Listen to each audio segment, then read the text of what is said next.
আমার এটা যেহেতু ফার্স্ট, তো এক্সাইটমেন্ট তো অনেক আছে। আর সবসময় তো জীবনে একটা একটা ছিল, চাহিদা ছিল যে জীবনে যদি কোনো কারণে কানে ঘুরতে আসার একটা গল্প, আর একটা হচ্ছে যদি কাজ নিয়ে আসা যায়। তো এইটা সামহাও লাকিলি আমি আসলে পার্ট অফ দিস কাজ হইলাম, যে কারণে লাকিলি এটা হয়ে গেছে। লাকিলি আইসে কারণ এটা ভালো দিক আর কি, মানে কাজের জন্য আসছি। সো এটা এটা ইটস লাইক আনইমাজিনেবল আর কি বলা যায়।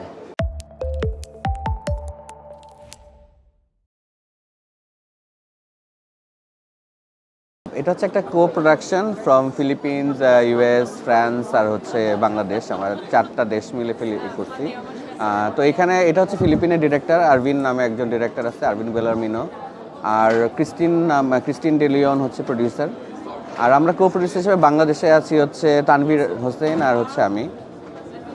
আর এখানে কো প্রডিউসার হিসেবে আরেকজন আছেন, যেটা হচ্ছে ডমিনিক উইলেন্সকি। তো she is the main core of the whole director factory থেকে শুরু করে ওরকম। সো উনিও আমাদের একটা কো প্রডিউসার হিসেবে আছেন। তো এটাই। সো এখন গল্পটা হচ্ছে কি, যে দেখা তানভীর তো আসলে somehow related to the international scene.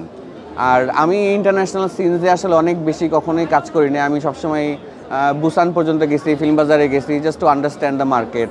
তো আমি যেহেতু আমি বাংলাদেশে ফিল্ম মেকিংয়ের মধ্যে আসছি, একটু ম্যাস মিডিয়া, একটু অ্যাডভার্টাইজিং, ওগুলোর মধ্যে থাকি। তো রিসেন্ট টাইমে মনে হচ্ছিল সামহাও আমার সাথে তানভীর যখন আলাপ হচ্ছিল, তখন মনে হচ্ছিল যে হোয়াট ইফ আমার আসলে এখন ইটস টাইম, দেশে তো করতেছি, সাথে যদি আসলে বিদেশি কোনো সাথে কোনো কিছু করা যায়। তানভীর একদিন বললো যে ভাই চলেন একটু দেখা করি, একটা কথা আছে। সো তারপর কথা, সে আসলো, অফিসে আসার পর আমরা আলাপ করলাম।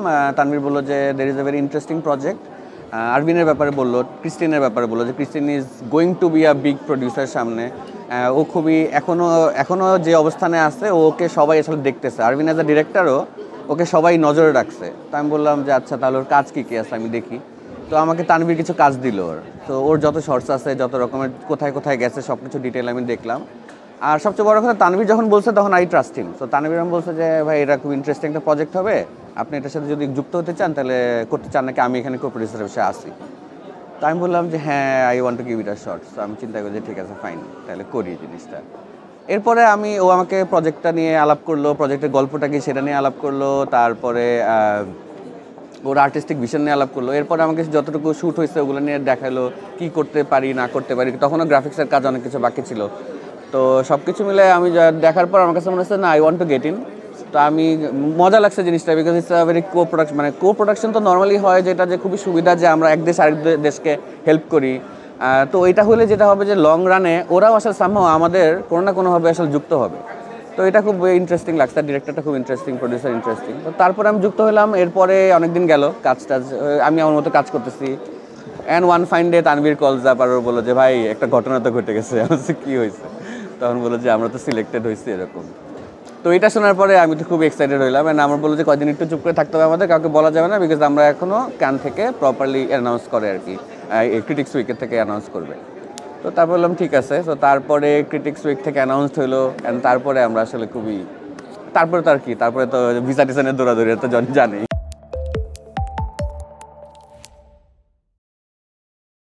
এটা মোরগ লড়াই আসলে গল্প না, এখানে হচ্ছে এই গল্পটা খুব ইন্টারেস্টিং। কি এটা আসলে সাব কালচার আছে, একটা পাঙ্ক কালচার বলে। আমাদের দেশের যে সাব কালচারগুলো আছে, ওদের এক ধরনের কিছু সাব কালচার হিসেবে আছে। যেমন ওরা হচ্ছে একটা পাঙ্ক সাব কালচার নিয়ে কাজ করছে। এদেরকে যদি আমি বলা যায়, ধরেন আমাদের এখানে আসলে খুবই লোকাল কিছু ছেলেপেলে যারা,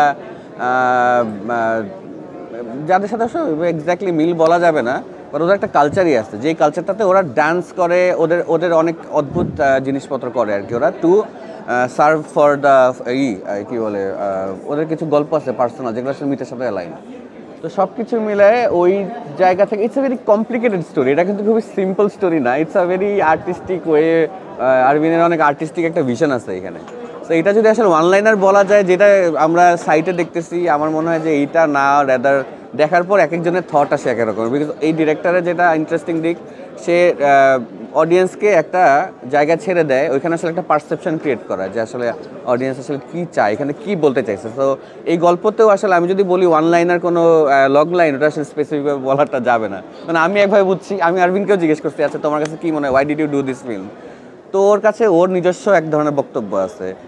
আমার কাছে দেখার পরে আমাকে যখন জিজ্ঞেস করছে, আমার বক্তব্য আসলে আরেক রকম। তো আমরা এখনও ডিসকাস করতেছি আলটিমেটলি আসলে কি, বাট ওর স্পেসিফিক কিছু টোন আছে।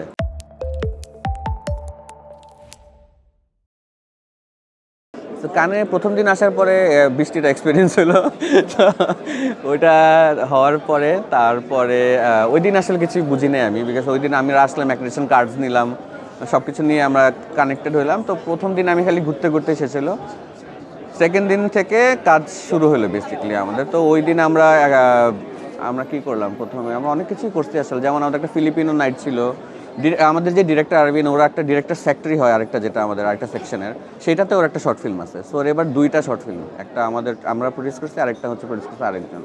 তো ওইটা আমরা দেখতে গেলাম, ওদের প্রিমিয়ার হলো, সেটা 4টা ফিল্ম দেখলাম একসাথে। ওখানে ওদের সাথে মিটিংস হলো, তারপরে পোস্ট মিটিং হলো যে র্যাডিক্যালসের এটা নিয়ে আমরা কথাবার্তা বললাম কিছু প্রডিউসারদের সাথে, সেটা হলো। তারপরে জাপান আমাদেরকে ইনভাইট করলো, ওদের সাথে আসলে ওদের প্যাভিলিয়নে গিয়ে কিছুক্ষণ আমরা করলাম। লা ফ্যাব্রিকের একটা পিচ শুনলাম আমরা।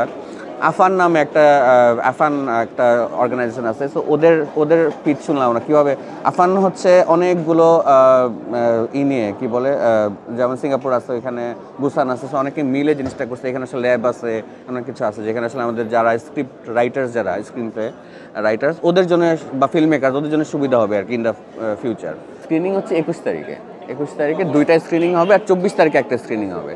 তো 21 তারিখে আমাদের স্ক্রিনিংটা এখানেই হচ্ছে, ক্রিটিক্স উইকে, সেমাইন্ডারলি ক্রিটিকে। এটা বলতে গেলে আমার অনেক ইন্টারেস্টিং লাগছে, এত কঠিন ফ্রেজ, সেমেন্দোলা ক্রিটিক। তো ক্রিটিক্স উইক বলা যায় আর কি। হ্যাঁ, তো সেইখানে হবে 2টা, আর 24 তারিখে একটা হচ্ছে, ওইটা আউট অফ ক্যান, তো ওইখানে আমরা থাকবো আর কি।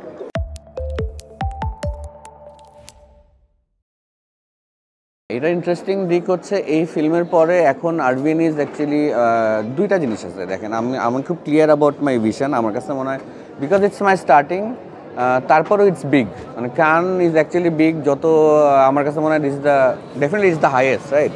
তো শর্ট ফিল্ম হিসাবে আসছে এখানে। তো আরবিন শর্ট ফিল্ম করার পরে he is actually planning for his next film, যেটা হচ্ছে ফিচার ফিল্ম। সো এটার জন্য আমরা কিছু মিটিংস অলরেডি মিটিংস করছি। তো ওইখানে ওর যে রিয়া নামে একটা ফিল্ম ডিরেকশনে আছে, তো এটার সাথে অলরেডি অনেক প্রডিউসার্সরা কানেক্টেড আছে। অ্যান্ড দেন আই থিঙ্ক বাকিগুলো আসলে বাকি যা আগাবে সেগুলো পরেই জানানো হবে, যদি কোনোভাবে আমরা যুক্ত থাকি, সেটা একটা হইতেছে। প্যারালেলি আমরা কিছু প্রজেক্টস নিয়ে কাজ করতেছি, যেগুলো এখনও আমরা এখনও পাকে নাই, আমরা বলতে পারতেছি না। তো আমাদের কিছু মিটিংস হয়েছে। So the main idea of co production is আমরা ওদের সাথে আসলে অ্যালাইন্ড হব, ওরা আমাদের ডিরেক্টরদের সাথে আসলে অ্যালাইন হবে।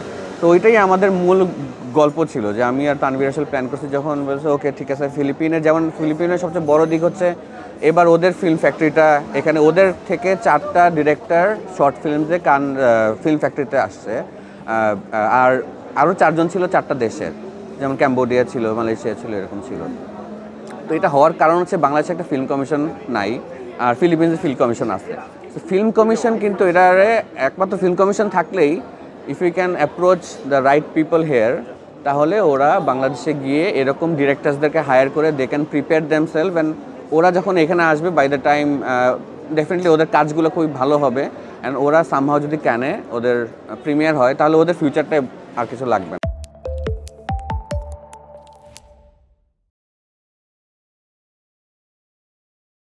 এটা এখনও কেউ তো কোনো রকমের, আমার কাছে মনে হয় কি, যারাই আসলে আমরা ইন্টারন্যাশনাল সিনে আসি, কাজ করতে চাই, কোনো অ্যালাইনমেন্টটা অত বেশি স্ট্রং এখনও না। তো বিকজ আমি যদি বলি as a producer, writer, director, আমিও আসলে কত বেশি জানতাম কয়েক বছর আগে যে আসলে কী হচ্ছে ইন্টারন্যাশনাল সিনে।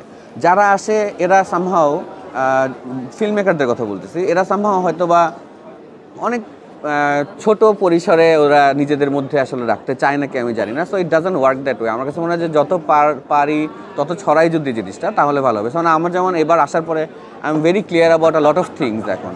সো প্রবাবলি আমি যখন বাংলাদেশে যাবো, I would want to help young directors. Even আমিও কিছু ক্লিয়ার হইলাম যে আমার জন্য কী করা উচিত।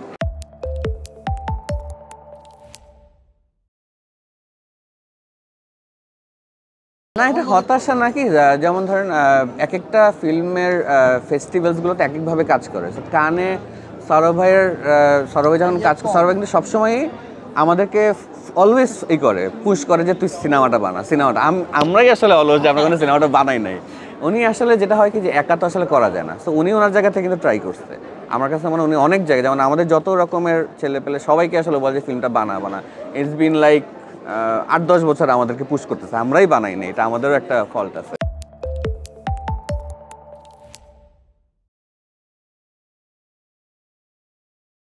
ট্রু, আসলে আমার কাছে মনে হয় ফিল্ম বানানো উচিত আমার জন্য, এখন ইটস হাই টাইম। দেখেন আমার কাছে মনে হয় অ্যাডভার্টাইজিং তো করতেছি, অ্যান্ড অ্যাডভার্টাইজিং আমি ভালোবাসি এই জন্য করি, এটা not because of any other thing. Advertising আমার অনেক শিক্ষা দিচ্ছে, ফ্রম কোন ক্যামেরা ভালো টু কোন গ্রেডিং কী ধরনের হওয়া উচিত টু টু এনিথিং, মানে ফিল্ম মেকিংয়ের একটা বেসিক থেকে শুরু করে আমাকে বড় আকারে একটা আর্টিস্টিক ভিশন আমাকে দিচ্ছে, যেই কারণে ইভেন আমরা যদি চিন্তা করি, যেমন এখানে পিচিং দেখলাম আমরা, এই যে আমি অ্যাডভার্টাইজিং ফিল্ম মেকার যারা আছে ওদেরকে বলতে চাই, এখানে আমি যখন পিচ দেখতেছিলাম, এই পিচিংগুলো আমরা রেগুলারলি আমাদের অ্যাডভার্টাইজিং ফিল্মসগুলোতে করি to our clients, to our agency.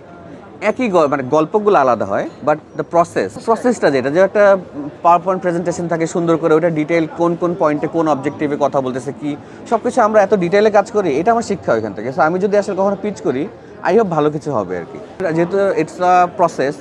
যখন আমি যখন ফিল্ম মেকিং শুরু করছি অ্যাডভার্টাইজিং, আমি খুব লজ্জা পাইতাম কথা বলতে। এখনও যে অনেক লজ্জা পাই না তা না, এখনও কথা বলতে মাঝে মধ্যে ইচ্ছা হয় না, কিন্তু ইটস আ প্রসেস, যেসব বলতে বলতে বলতে এখন ইট ফিলস ইজি।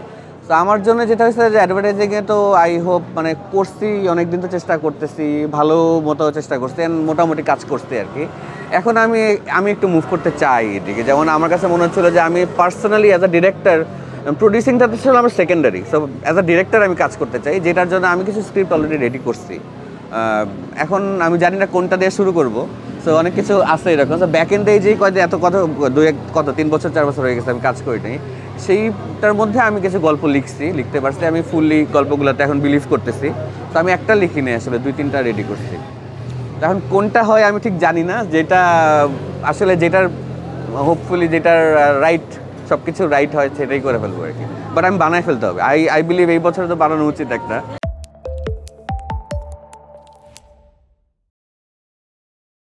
তাগিদটা আসলে আমার অনেক দিন থেকে হয়েছে, ইটস বিন 1-1.5 বছর হয়ে গেছে, যে আমার কাছে মনে হচ্ছে যে আমি 1.5 বছর যেটা হচ্ছিল, I wasn't being able to focus on কোন গল্পটা করা উচিত। এখন আমি আরেকটু ফোকাসড হতে চাই, আমি এখনও ফোকাস না আসলে, আরেকটু ফোকাস। আর কানে আসার পর ডেফিনেটলি যেটা হয়, ফেস্টিভ্যাল আসলে মনে হয় যে কালকে গিয়েই সিনেমাটা বানায় ফেলতে হবে, এইটা তো একটা আছেই।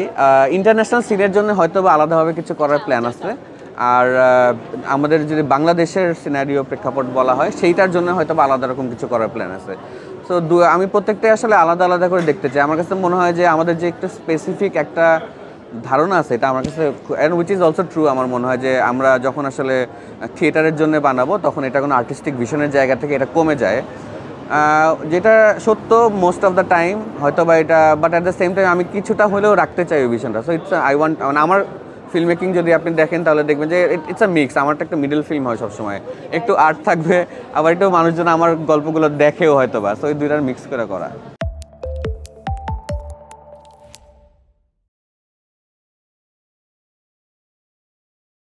সবচেয়ে মজার ব্যাপার হচ্ছে, যেহেতু আমার একটা ট্যাগ পড়ছে, ক্যানের ট্যাগ, তো যেই কারণে আমি যখন আসলে we are going to meetings, it's my first time, কিন্তু আমাকে দেখা গেছে অনেকের সাথেই আসলে অনেকে খুবই ইম্পর্টেন্টভাবে নিচ্ছে।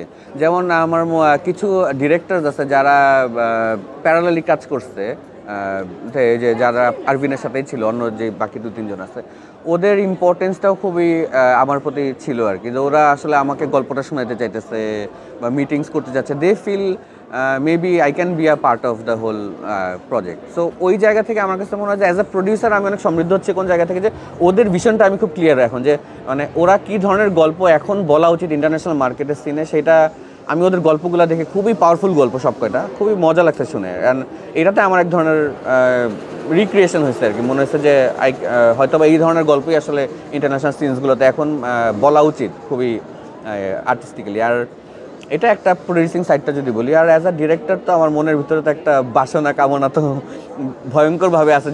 আমি যখন রেড কার্পেটও দেখি, তখন মনে হয় যে মানে এটা তো একটা ইমোশনাল একটা স্পেস না, তখন মনে হয় যে এই জায়গাটায় কি জীবনে আদৌ যাইতে পারবো নাকি, আমরা জানি না, হয়তো কখনো পারবো না, বাট এটা, হ্যাঁ, এইটার যে যাওয়ার যেই পাওয়ারটা, এইটা খুব ইমোশনাল লাগে মাঝে মধ্যে। তো আই ডোন্ট নো, মানে এটা এখন আদৌ হবে নাকি জানি না, হয়তো বা হবেও না কখনো, বাট আমার তখনও যে তাগিদটা অনেক ইনভলভ হয়। সো এই জায়গা থেকে মনে হয় যে ফিল্ম মেকিংটা, মানে অ্যাজ আ ডিরেক্টর আমি চাই অ্যাজ সুন অ্যাজ পসিবল খুবই সুন্দর একটা গল্প করতে। এই সুন্দর গল্পটা কি সেটা দেখি কোনটা।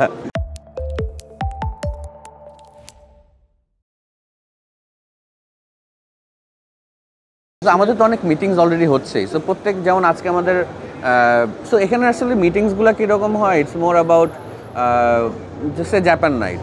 ওরা আমাদেরকে দাওয়াত দিবে, তো দাওয়াত দেওয়ার পরে আমরা শুধু যাইতে পারবো বিকজ আমাদের কাছে কার্ড আছে। তো যাওয়ার পর ওইখানেই আসলে নেটওয়ার্কিং, সবাই ওরা যে দাওয়াত দিচ্ছে ইম্পর্টেন্ট লোকজনকেই দাওয়াত দেয়।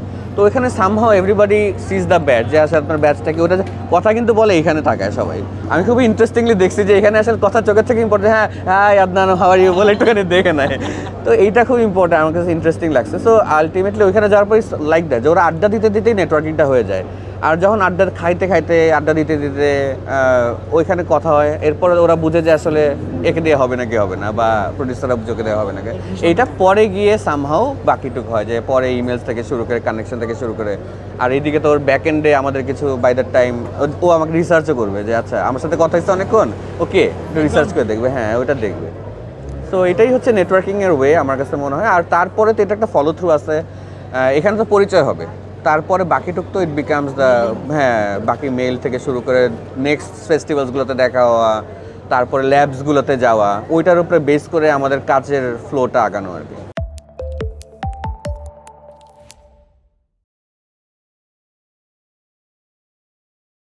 প্রডিউসার মানে কিন্তু আসলে টাকা দেওয়া যে তা অ্যাকচুয়ালি না, বেসিক্যালি ওটা ইনভেস্টার, আমাদের প্রেক্ষাপটটা এরকম। প্রডিউসারের তো অনেক রোল থাকে, তো ওই রোলটা খুব ইম্পর্টেন্ট। প্রডিউসারের রোল তো অনেক বড়, মানে এক্স্যাক্টলি, মানে ওর তো ক্রিয়েটিভ ইনপুট ওর দিতে হয়।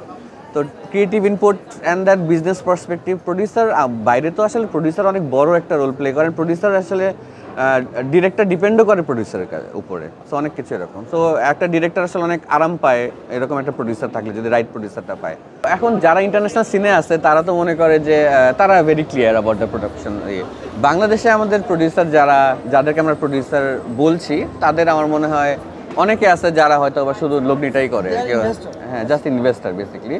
প্রডিউসার তো আসলে যারা সব কিছু রেডি করে দিবে ডিরেক্টরের সাথে, from the release to sales to a lot of things, যেটা তো এটা আসলে এক এক মার্কেটে এক এক রকমের প্রসেস, তো লিমিটেশনের উপর অনেক কিছু ডিপেন্ড করে। যেমন ইন্টারন্যাশনাল সিনস আসলে এক রকমের হয়, আর বাংলাদেশে করলে আমার কাছে এখনও মনে হয় বাংলাদেশের একটা মার্কেট খুব ইন্টারেস্টিংলি বাইরে হয়তো বা, যেমন আমি রিসেন্টলি কালকে আমার সাথে ফিলিপিনের একটা খুবই বড় একটা আর্টিস্টের সাথে দেখা হয়েছে।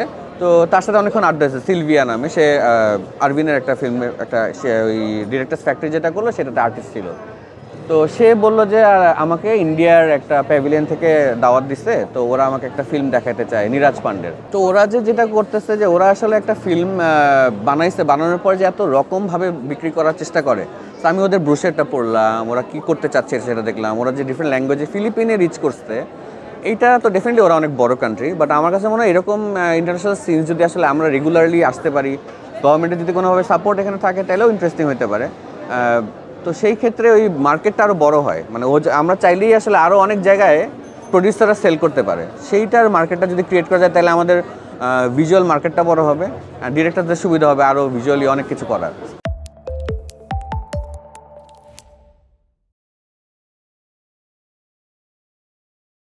সাজেস্ট করার মধ্যে প্রথম যেটা, এটা সবাই বলে, এখানে যারা মেন্টর আছে ওরাও আমাদেরকে সবসময়, মানে আমি বুসানেও একবার গেছিলাম, তার আগে ফিল্ম বাজারে। সো যারা মেন্টর আছে, যারাই প্রডিউসার আছে, বড় বড় প্রডিউসার, ওরা সবাই বলে যে ভাই মনের থেকে ছবিটা বানাও, you don't worry about the details and everything. So যদি মনের ছবিটা আমি বানাতে পারি, তাহলেই এটা ওয়ার্ক করবে। এখন ডেফিনেটলি ফেস্টিভ্যালসদেরগুলো ধরেন, এক একটা ফেস্টিভ্যাল এক এক ধরনের ছবি ভালোবাসে, ওরা এক এক ধরনের ছবি নেয়। কানের একটা টেস্ট আছে, বুসানের একটা টেস্ট আছে, ভেনিসের এক ধরনের, তো প্রত্যেকটা আলাদা আলাদা টেস্ট আছে। এখন আমার গল্পটা কি, ওইটার উপরে বেস করে আমার প্রডিউসার যে আছে ও আসলে ডিসাইড করবে এটা আসলে কোন দিকে যাওয়া উচিত। So I think it's as a film maker it's important যে আমরা আসলে গল্পটা আগে বানাই, তারপরে কই যাবে সেটা পরে ডিসিশন, এটা অটোমেটিক্যালি হয়ে যাবে তখন, এটা এখন হবে না। মানে আগে থেকে যদি চিন্তা করে আমি এইভাবে যাব, তাহলে আমার মনে হয় যে ওইখানে আসলে অনেস্টিটা থাকে না ফিল্ম মেকিংয়ের, ওটা আমি হয়তো আর চাইলেও পারা যায় না, অনেক ওটা হয় না।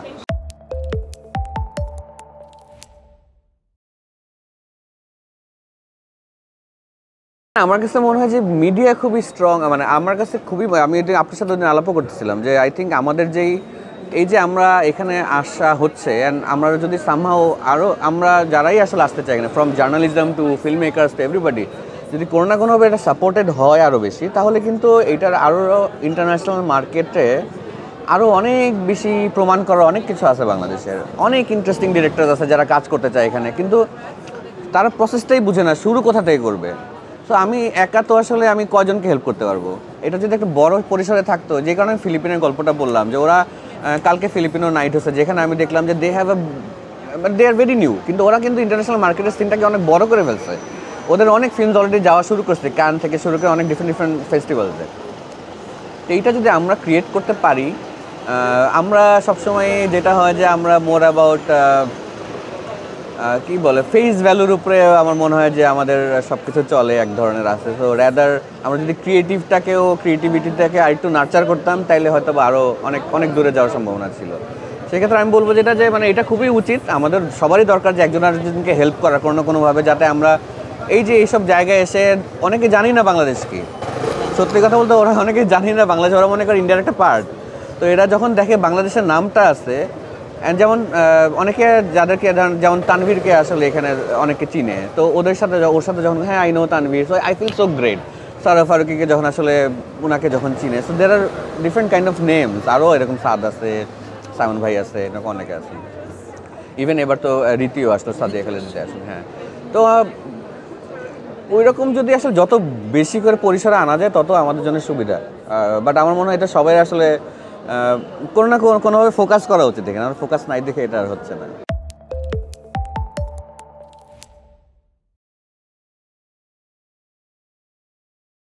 সিলভিয়া অ্যাকচুয়ালি ইজ মানে according to Philippines she is cult, মানে হচ্ছে ওনার বয়স অ্যারাউন্ড 50 এবং ওনাকে আমি যথেষ্ট পছন্দ করি এবং আমাদের প্রথম দেখাতেই অনেক বেশি প্রেমের মতো হয়ে গেছে। কিন্তু she is a powerful actor, এখানে খুবই নাম করা একজন প্রমিনেন্ট অ্যাক্টর। প্রেমে পড়ার জন্য চাপ না, এখন আর আমার প্রতি কারো ভালোবাসা দেখতে পাই না। আর মনে হয় কোনো খোঁজখবর মানে এরকম না যে আসলে কোনো চাপ তো একদমই নাই, মানে চাপ তো কোনো, জীবনের সবচেয়ে ভালো দিক হচ্ছে জীবনে আসলে চাপটা নাই। এটা যারাই আসলে এই জায়গাটা আমার মতো জায়গায় আসলে পৌঁছাতে পারবে, যেখানে কোনো চাপ থাকবে না, লাইফের কাজের কোনো চাপ থাকবে না, তখনই আমার ধারণা ভালো কাজগুলো হবে। এটা কিন্তু খুবই ইম্পর্টেন্ট। এটা আমি অ্যাবসলিউটলি বিশ্বাস করি যে আমি লাইফে এইখানে এখন যেই জায়গাটায় আছি, খুবই ছোট জায়গায় আছি, কিন্তু তারপর আমরা যাই করতেছি, আমরা ইটস ভেরি ইম্পর্টেন্ট যে আমার লাইফে আশপাশ থেকে কোনো চাপ থাকা যাবে না, তাহলে আমাদের ক্রিয়েটিভিটি প্রসেসটা খুব ভালো হয়।